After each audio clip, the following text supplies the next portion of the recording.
فاطمہ بنت منذر نے خبر دی، ان سے حضرت اسماء بنت ابی بکر رضی اللہ عنہا نے فرمایا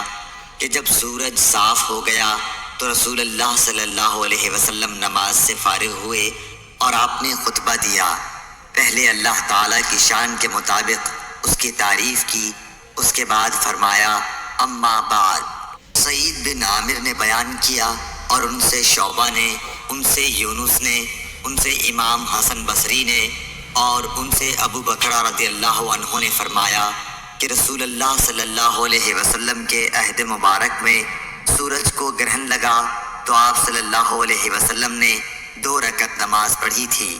یونس نے بیان کیا، ان سے امام حسن بصری نے، ان سے ابو بکرہ نے کہ رسول اللہ صلی اللہ علیہ وسلم کے زمانے میں سورج گرہن لگا تو آپ اپنی چادر گھسیٹتے ہوئے بڑی تیزی سے مسجد میں پہنچے۔ صحابہ بھی جمع ہو گئے، پھر آپ نے انہیں 2 رکعت نماز پڑھائی، گرہن بھی ختم ہو گیا۔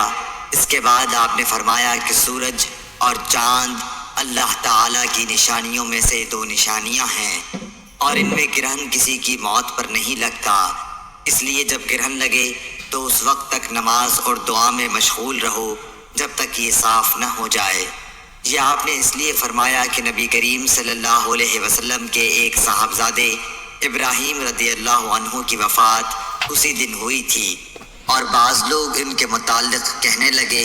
کہ گرہن ان کی موت پر لگا ہے۔